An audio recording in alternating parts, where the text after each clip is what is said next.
Alright, today we're going to start chapter 6, which is systems of equations.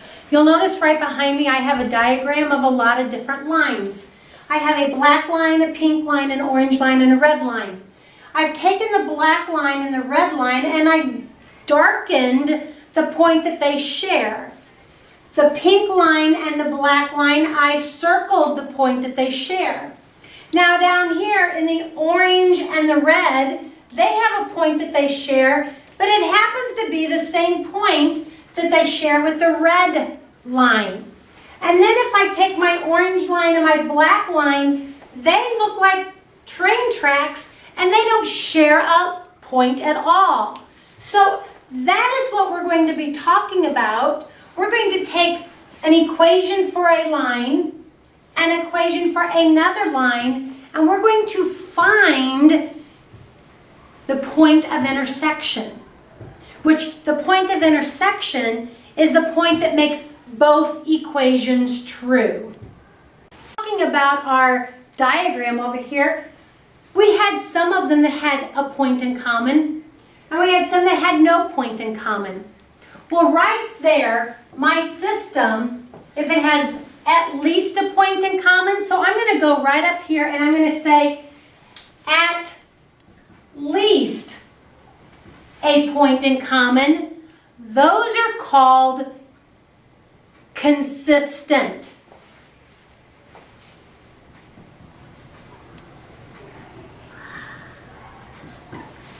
You have to know that word. And if they have no points in common, then the system is called inconsistent. So no matter what type of system you have, they will either be consistent or inconsistent. So that's our first label. If they're inconsistent, that's all they are. They are just inconsistent. Labeling ceases to happen. But if they have at least a point in common, then my consistent gets labeled one more time. So they're still consistent, but then they're either going to be independent or dependent. And how do we decide that one? Well, independent is when they have only one point in common.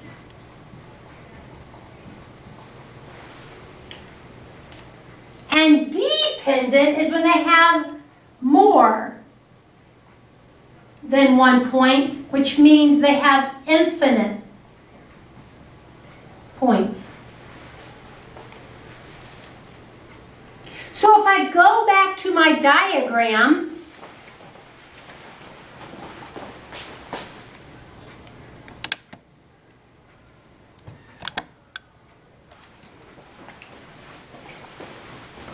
let's take this orange line right here and let me give you an example of some that are consistent and dependent. Because everything up here, the black one with the red is consistent and independent. The orange one with the pink is consistent and independent. The orange one with the red is consistent and independent. The orange one with the black are inconsistent. So the only thing I'm missing is an example of consistent and dependent. So I'm going to take this orange line and I'm going to draw another line in my diagram that would show consistent and dependent.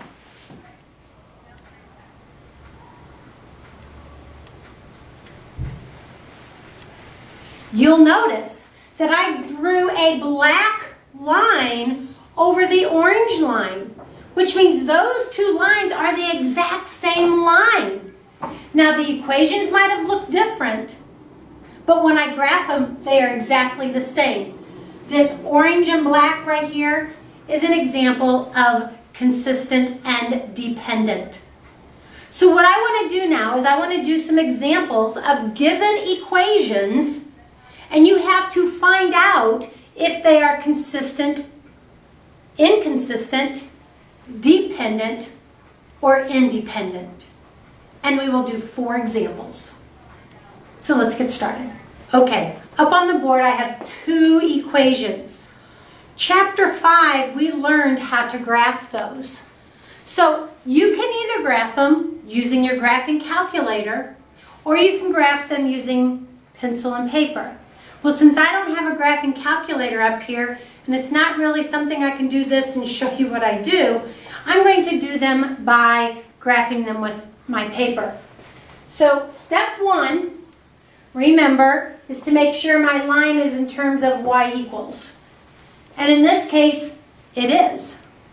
Step 2 is graph my y-intercept, which that is your b. So on the first equation, my b is 1. So I'm going to graph 1 on my y-axis. And then step 3 is move my slope. And my slope is the coefficient of my x. Remember, that is your m.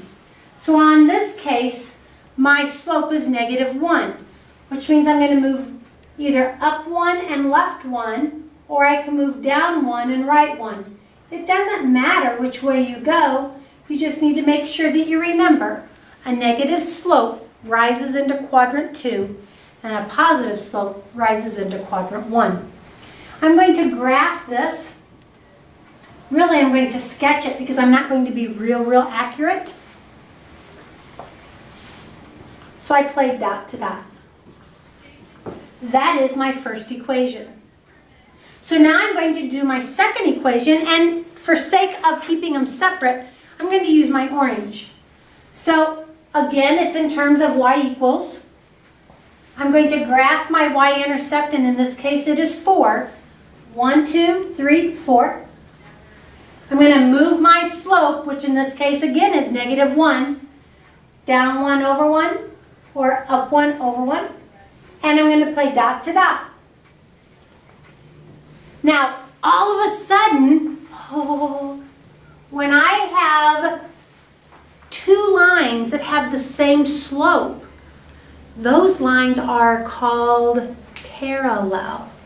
So right away, I already knew, based on my slopes, that these 2 equations excuse me, will never intersect.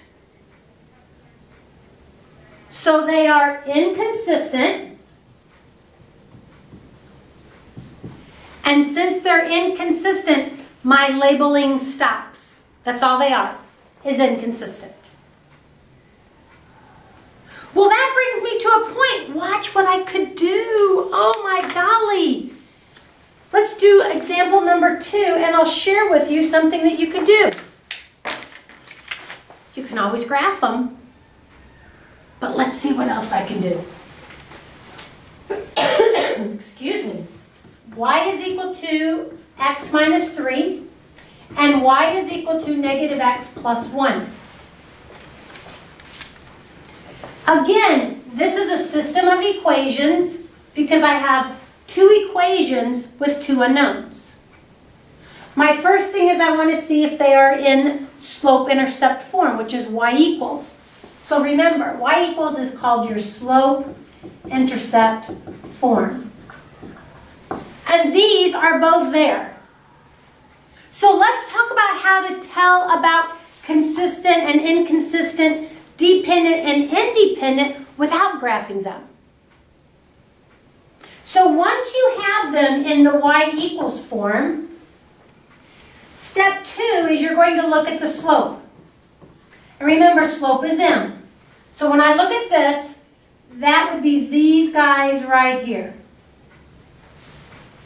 Well, what are those values? In this case, the top one would be 1, and the bottom equation would be -1. Are those the same? No, they are not. So I know right there, because they are not the same, that they are going to be consistent. Because they will intersect. Step 3, look at my B's. Compare the B's. Well, in this case, the top one is -3 and the bottom one is 1. They're different. So since they're different, that means they're different lines, which means they're not going to be piggyback lines, they're going to be 2 separate lines. So not only are they consistent, they will also be independent. And there's my label. So let me summarize that a little bit and tell you, how can I figure out,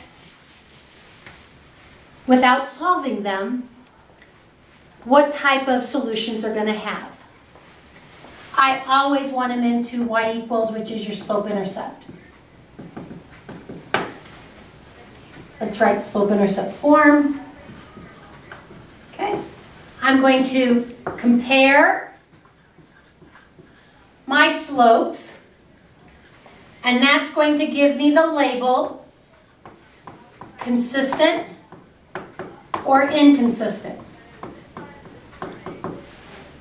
If they are consistent, that means my slopes are different. If they are inconsistent, that means my slopes are the same. Okay. Ooh, that was terrible. All right, first label. Then the second thing I'm going to look at is I'm going to compare my y-intercepts. Now, let me do this.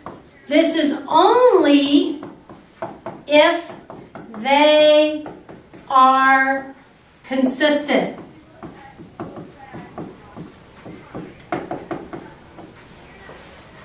If they're inconsistent from above, you're done. All right? So, if they are consistent, now I'm going to compare my y-intercepts. They will be independent if my slopes are different.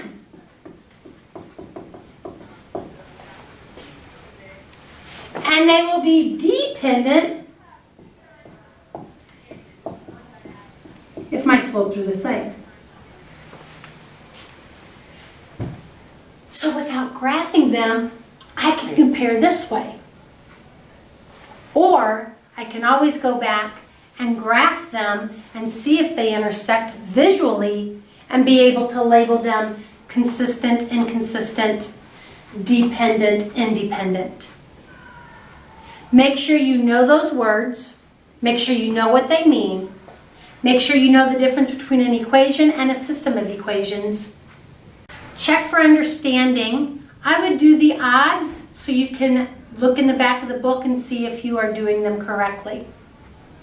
All right, I'll see you tomorrow. Take care. Bye.